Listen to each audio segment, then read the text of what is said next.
Dear students, आज हम solution chapter के अगले टॉपिक सेमी परमिएबल मेम्ब्रेन अर्धपारगम्य झिल्ली की बात करेंगे।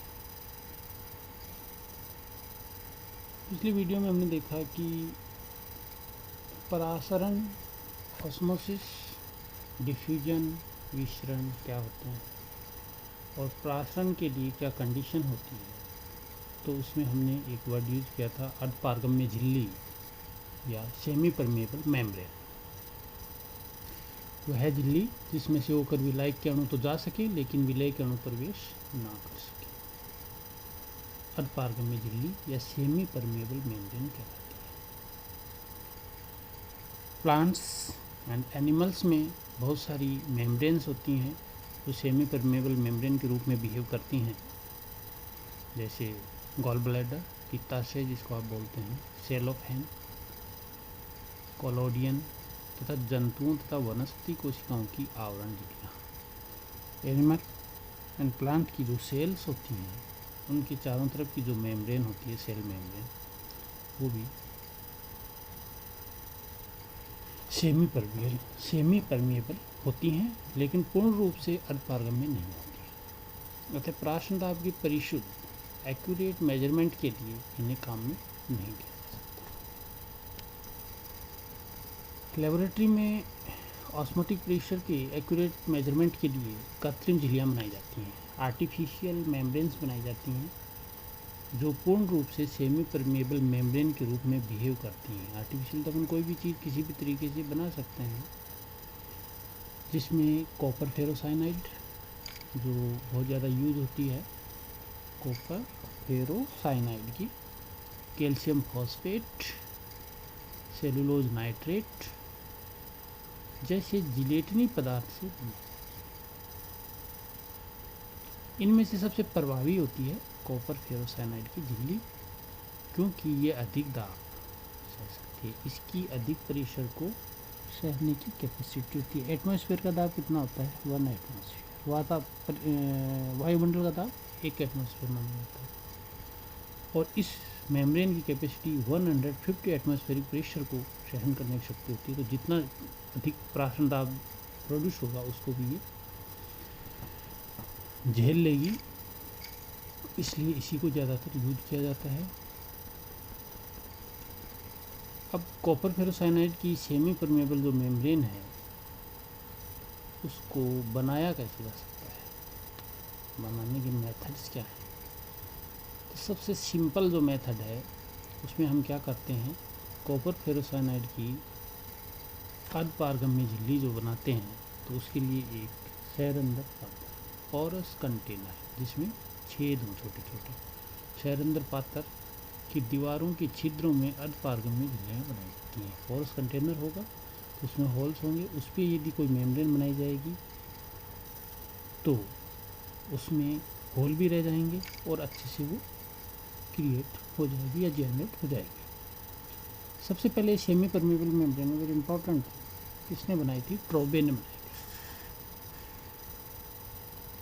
कॉपर फेरोसाइनाइड की जो अर्धपारगम्य झिल्ली है उसको ट्रोबे ने बनाया था। शहरंदर पात्र की दीवारों छिद्रों में अर्धपारगम्य झिल्लियाँ बनाई जाती हैं। जिस पात्र में सेमी परमिएबल मेम्ब्रेन बनानी होती है उसको सबसे पहले, सीधी सी बात है, क्या करते हैं केमिस्ट्री में, क्लीन कर लेते हैं, साफ़ कर लेते हैं। कोई भी कंटेनर एक्सपेरिमेंट करने से पहले क्लीन करते हैं, वैसे ही सेमी परमिएबल जो कंटेनर है उसको हम साफ़ कर लेते हैं। होल्स जो हैं उसमें, होल का मतलब रंध्र, छिद्र में परिबद्ध वायु बुलबुलों, एयर बबल्स को हटाने के लिए पात्र को कई घंटों तक क्या करते हैं, डिस्टिल वाटर में, आसुत जल में पड़ा रखते हैं, जिससे उसमें जो भी होल्स के बीच में एयर हो वो बाहर हट जाए, अथवा पात्र में जल को उच्च दाब के अंतर्गत बलपूर्वक भेजते हैं या उसको हम प्रेशर से पानी डालते हैं जिससे उसमें जो एयर होती है होल्स के बीच में वो निकल जाए।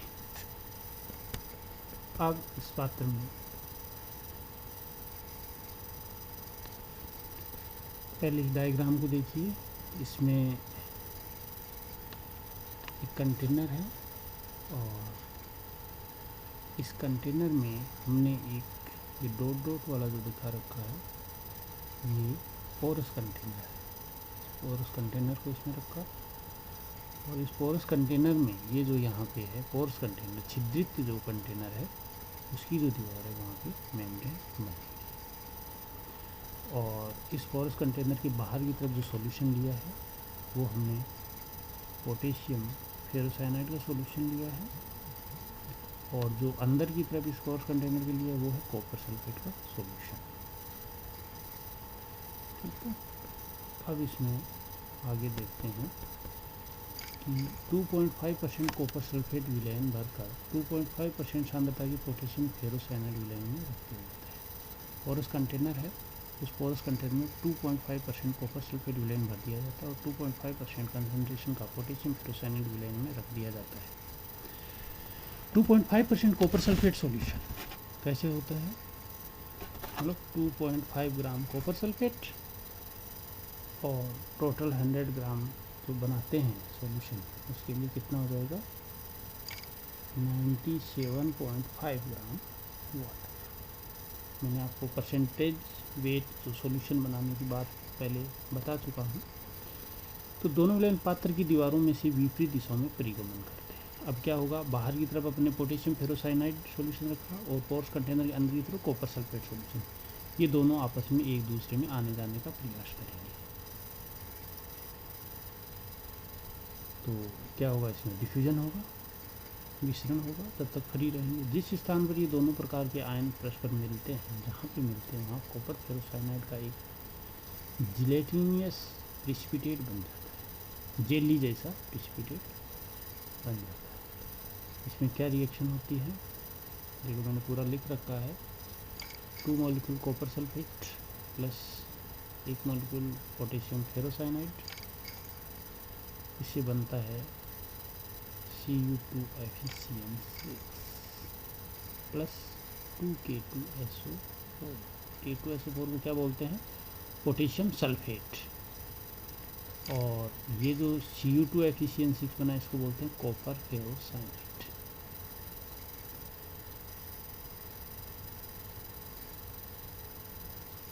जहाँ Fe+2 कंडीशन में होता है उसको हम फेरोसाइनाइड बोलते हैं, और जहाँ Fe+3 कंडीशन में होता है उसको फेरी। आयन यदि Fe+2 है तो फेरो, Fe+3 है तो फेरी, 3 फेरी, 2 TWO2 फेरो, FeRRO फेरो, ऐसे याद रखना इसको। तो कॉपर फेरोसाइनाइड, इसमें कॉपर है वो +2 ऑक्सीडेशन स्टेट में है। यदि +1 में होता है तो अपन Q+ बोलते हैं, और 2 में होता है तो कॉपर या Cupric फेरोसाइनाइड। ओके, ऊपर जो रिएक्शन दिखाई है इसी रिएक्शन को यहाँ आयंस के रूप में ले लिया, 2Cu2 plus Fe6 minus ion ferrocyanide ion, और इससे कॉपर फेरोसाइनाइड। इस अवक्षेपण के पश्चात इस प्रिसिपिटेशन हुआ, कहाँ प्रिसिपिटेशन हुआ, जो पोरस कंटेनर है उसके होल्स हैं वहाँ पे शैलेंद्र पात्र को निकालकर आसुत जल से खूब अच्छी तरह से धो लेते हैं। जो पोरस कंटेनर, पोरस का होना जिसमें छिद्र है, इस विधि द्वारा झिल्ली बनाने में बहुत समय लगता है। तो वास्तव में अवक्षेप पात्र की दीवार के ठीक बीचों बीच नहीं बनता। अब क्यों नहीं बनता बीचों बीच, कॉपर आयन फेरोसाइनाइड आयनों की अपेक्षा अधिक तीव्र वेग से चलते हैं। ये आपको कॉमन सेंस वाली बात है, सेकेंड ईयर में इलेक्ट्रोकेमिस्ट्री पढ़ी होगी आपने। कॉपर आयन की आकार छोटा होता है और फेरोसाइनाइड आयन का आकार बड़ा होता है, इसलिए कॉपर आयन होते हैं वो अधिक स्पीड से चलते हैं। इस कारण झिल्ली दीवार से थोड़ा बाहर की ओर बनती है। ओके, जब उनका कांटेक्ट होता है तो बाहर की ओर। यदि इस झिल्ली को अंदर की ओर बनाना हो तो शैलेंद्र पात्र में पोटेशियम फेरोसाइनाइड रख लेंगे और बाहर की ओर कॉपर सल्फेट लेंगे तो अंदर की तरफ बन जाएगी। ये तो एक सिंपल मेथड है। दूसरा मेथड इसका है इलेक्ट्रिक मेथड। इलेक्ट्रिक मेथड में क्या होता है, अर्धपारगम्य झिल्ली के बनने में बहुत देर लगती है। किसमें, ऊपर वाली विधि में जो अपने सिंपल मेथड लिया उसमें। तो इलेक्ट्रिक तरीके से यदि करेंगे तो जल्दी हो जाएगी। अतः आजकल इलेक्ट्रिक मेथड को यूज़ किया जाता है मोर्स तथा हॉर्न।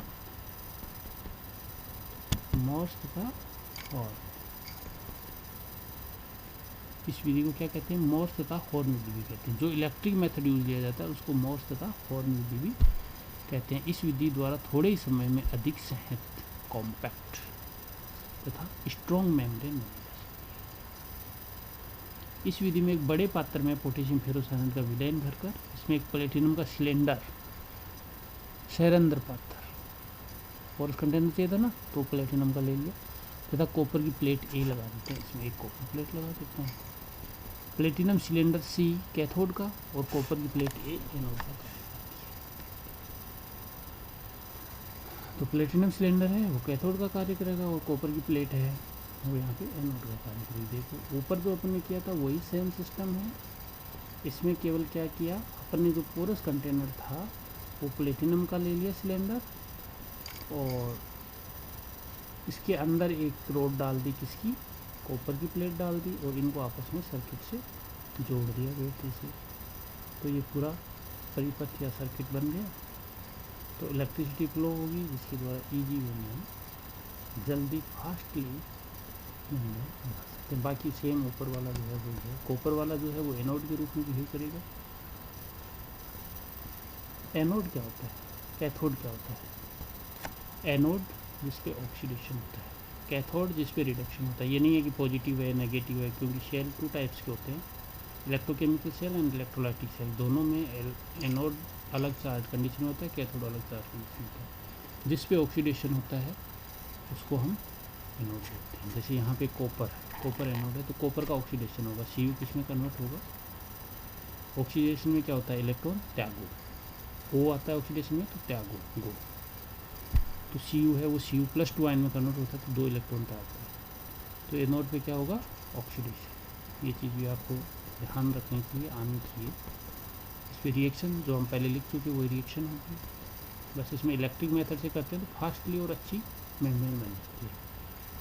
तो पोरस कंटेनर में कॉपर सल्फेट विलयन करते हैं और जो डायग्राम में दिखा रखा है उसके अकॉर्डिंग उसमें विद्युत घंटी बी से द्वारा जोड़ देते हैं। इलेक्ट्रोड बैटरी और विद्युत घंटी दोनों से जोड़ देते हैं। बैटरी से जोड़ेंगे तभी तो इलेक्ट्रिसिटी फ्लो होगा। विद्युत धारा प्रवाहित करने पर दोनों विलयन का विस्तरण प्रारंभ हो जाता है, डिफ्यूजन प्रारंभ हो जाता है। कॉपर आयन कैथोड की तरफ, कॉपर आयन कैथोड की तरफ। मैंने अभी आपको बताया था कॉपर की जो प्लेट है वो एनोड के रूप में बिहेव करती है। उस पर Cu कॉपर है वो Cu+2 आयन में कन्वर्ट होता है और वो Cu2+ आयन्स हैं और सॉल्यूशन में Cu2+ आयन्स हैं वो किसकी तरफ जाते हैं, कैथोड की तरफ। और फेरोसाइनाइड आयन नेगेटिव आयन्स हैं वो किसकी तरफ आते हैं, एनोड की तरफ। इसका मतलब यहाँ पे क्या हुआ, एनोड पॉजिटिव। ओके, ये दोनों प्रकार के आयन सैरंध्र पात्र के छिद्रों में लगभग बीच में मिलते हैं और रासायनिक प्रक्रिया के फलस्वरूप बना कॉपर फेरोसाइनाइड छिद्रों में निक्षेपित हो जाता है, प्रिसिपिटेट हो जाता है। कॉपर फेरोसाइनाइड के बनने के साथ ही शेल का विद्युत प्रतिरोध बढ़ता जाता है। जो जो ये फेरोसाइनाइड बनता जाता है प्रतिरोध बढ़ता जाता है, क्योंकि आयन्स हैं उनका डिफ्यूजन होना कम हो जाता है, ये मेम्ब्रेन उनको रोकने लगती है। ओके, और झिल्ली के पूर्ण बनने पर यदि ये मेम्ब्रेन कंप्लीट बन जाती है तो ये हाईएस्ट हो जाता है, मतलब इलेक्ट्रिक जो रेजिस्टेंस है वो बहुत हाई हो जाता है और उस समय सर्किट में लगी घंटी बी का बजना बंद हो जाता है। वो बजती रहती है पहले और वो बजनी बंद हो जाती है। तो अपने को पता चल जाता है कि इसमें मेम्ब्रेन कम्प्लीटली बन चुकी है। अब पात्र को निकाल कर आंसू जल से धो लेते हैं, जैसा सिंपल मेथड में धोते हैं वैसे ही, ताकि सभी विद्युत अपटों पात्र से मुक्त हो जाए। इसके बाद पात्र को डिस्टिल वाटर में रख दिया जाता है। इस प्रकार shell membrane semi permeable membrane मजबूत होने के कारण उच्च प्राशन दाब को झेलने की कैपेसिटी रखती है।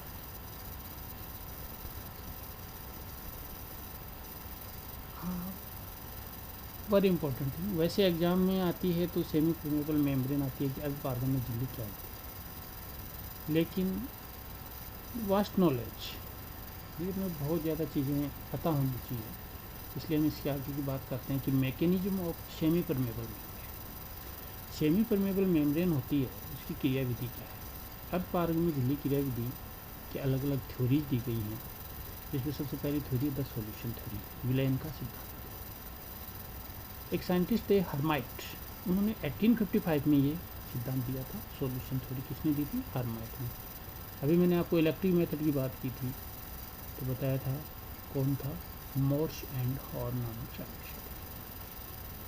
अब इसकी बात करते हैं सॉल्यूशन थ्योरी की। इसके अनुसार जो पदार्थ झिल्ली में विलय होता है, जो पदार्थ मेम्ब्रेन में सोल्यूबल होता है, वे उनमें से ऊपर निकल सकते हैं और जो सोल्यूबल नहीं होते वो नहीं निकल सकते। एक ही लाइन का सिद्धांत है। जो पदार्थ मेम्ब्रेन में सोल्यूबल होते हैं, विलय हो जाते हैं, वो उसमें से बाहर निकल सकते हैं, बाकी नहीं। एग्जाम्पल के लिए कैल्शियम नाइट्राइट पर फिनोल की एक परत जमा कर जल डाला जाता है। आपने क्या लिया, एक कैल्शियम नाइट्रेट पर कैल्शियम नाइट्रेट बिछा दिया और उस कैल्शियम नाइट्रेट पे फिनोल की एक लेयर डाल दी और उस पर फिर जल डालते हैं, उस पर वाटर डालते हैं। क्या किया, कैल्शियम नाइट्रेट सॉलिड होता है उसको डाला, उसके ऊपर फिनोल को बिछा दिया, फिनोल डाल दिया और उसके ऊपर फिर हमने क्या किया, वाटर डाला। यहाँ पर कैल्शियम नाइट्रेट फिनोल में एजले है, कैल्शियम नाइट्रेट फिनोल में सोल्यूबल नहीं है, तो उसकी परत बन गई उस पर। जब जल फिनोल में विलय है, आपको पता है फिनाइल आती है ना, पोछा लगाते हैं जिसमें, तो वो फिनाइल होती है, वो फिनोल ही होती है, वाटर में आराम से सोल्यूबल होती है। आपको पता ही है, जल फिनोल में विलय है तब पार निकल जाता है। यहाँ पर फिनोल अर्धपारगम्य, यहाँ पे फिनोल क्या है, सेमी परमेबल मेम्ब्रेन के रूप में कार्य करती है, क्योंकि कैल्शियम नाइट्रेट जो है उसके लिए वो घुल नहीं सकता उसमें, जब पानी निकल सकता है। तो यह फिनोल सेमी परमेबल मेम्ब्रेन के रूप में कार्य करती है। तो ये क्या कहता है, फिनोल के अंदर जो सोल्यूबल था वो तो उसके अंदर से निकल गया।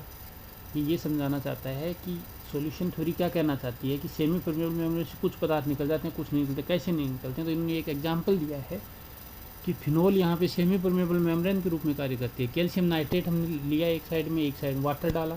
कैल्शियम नाइट्रेट फिनोल में से नहीं जा सकता, लेकिन वाटर मॉलिक्यूल्स उसमें से जा सकते हैं। इसका मतलब जो सोल्यूबल है वो तो उसमें से जा सकता है और जो सोल्यूबल नहीं है वो नहीं जा सकता, इसलिए ये सेमी परमेबल मेम्ब्रेन के रूप में काम कर सकती है। इसी सिद्धांत पे जो सेमी परमेबल मेम्ब्रेन होती है वो कार्य करती है। नंबर 2 है चालनी सिद्धांत या सीव थ्योरी, SIEVE, चालनी जो होती है, छलनी। 1867 में टोबे ने सिद्धांत दिया। सबसे पहले मैंने आपको बताया भी था, कॉपर फेरोसाइनाइड की जो मेम्ब्रेन है उसको भी टोबे ने बनाया था। तो 1867 में टोबे ने ये बताया कि अर्धपारगम्य झिल्ली में अनेक सूक्ष्म छिद्र होते हैं, ये अपने को भी पता है। स्मॉल होल्स होते हैं, माइक्रो होल्स होते हैं, जिनमें से विलायक के अणु निकले सकते हैं। सोलवेंट के मॉलिक्यूल तो निकल सकते हैं, लेकिन सोल्यूट के मॉलिक्यूल नहीं निकल सकते। अतः ये एक चालनी का कार्य करती है, छलनी का कार्य करती है। अर्धपारगम्यता के जब ऐसे उदाहरण सामने आए जिसमें कि विलय के अणु से विलायक के अणु बड़े होते हैं, विलय के अणु से विलायक के अणु बड़े होते हैं, तब ये सिद्धांत निर्मूल सिद्ध हुआ। अब हम कह रहे हैं कि विलायक जो है उसको जानने देता है, तो हम इस कंसेप्ट पे चल रहे हैं ना, विलायक को जानने देता है, इसका मतलब विलायक के अणु छोटे हैं और विलय के बड़े हैं। लेकिन बहुत से एग्जाम्पल ऐसे हैं जिनमें विलायक के अणु बड़े होते हैं, विलय के अणु छोटे हैं, तब ये थ्योरी कैसे काम करेगी। तो ये थ्योरी जो है बहुत ज़्यादा नहीं चल पाई। नेक्स्ट जो थर्ड थ्योरी है, वाष्प दाब का सिद्धांत, vapour pressure theory, modern. Calendar ने 1903 में ये सिद्धांत दिया था, कैलेंडर नामक साइंटिस्ट उन्होंने दिया था। उनके अनुसार सेमी परमेबल मेम्ब्रेन जो होती है वो कई केस नलियों की बनी होती है, कैपिलरीज के द्वारा जो है उसमें सोलवेंट जाता है। इनके छिद्र इतने छोटे होते हैं कि उसमें से नए तो विलय और नए विलायक द्रव्य के रूप में निकल जाते हैं। ये अलग ही टाइप। इसलिए ये क्या कहता है कि नए तो सोल्यूट निकल सकता है और ना सोलवेंट निकल सकता है द्रव्य के। तो क्या करें, नाम क्या दिया थ्योरी का, वेपर प्रेशर थ्योरी, मतलब वेपर के रूप में जाते हैं। अतः दोनों के लिए पारगम्य नहीं है, बट ये झिल्ली विलायक की वाष्प को आसान से निकल जाती है। उसकी यदि वेपर हो तो उसको निकल जाने। अब यदि विलायक और विलयन के बीच में अर्धपारगम्य झिल्ली रख दी जाए तो विलायक की वाष्प विलयन की तरफ झिल्ली से होकर गुजरने लगेगी।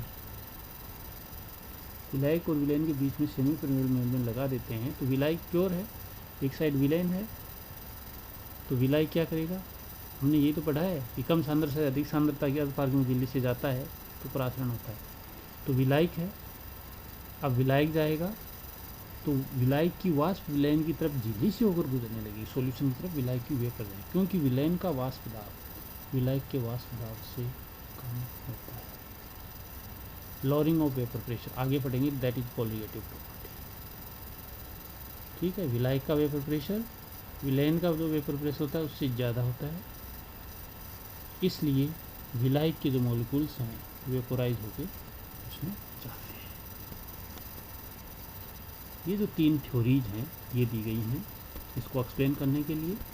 सबसे पहली थ्योरी क्या थी, सबसे पहली थ्योरी क्या थी, सॉल्यूशन थ्योरी। इसने एक सिंपल सी बात बताई कि कोई पदार्थ है जिसकी सेमी परमेबल मेम्ब्रेन बनी है, उसमें जो सोल्यूबल होता है वो तो उससे जब निकल सकता है और जो सोल्यूबल नहीं होता है वो नहीं निकल सकता, ये हर्माइट ने दी थी। सेकंड थ्योरी क्या बताती है, चालनी सिद्धांत, शीव थ्योरी, जिसके अंदर क्या होता है कि चालनी की तरह होती है, जिसमें से कुछ छोटे मॉलिक्यूल होते हैं वो निकल सकते हैं, बड़े वाले नहीं निकल सकते, लेकिन इट इज फेल्ड। क्यों? क्योंकि कई बार विलायक कणों से बड़े होते हैं, तो फिर ऐसा कैसे हो सकता है कि विलायक कणों ना निकलें और विलायक के निकल जाएँ। तो नई थ्योरी आई वेपर प्रेशर थ्योरी।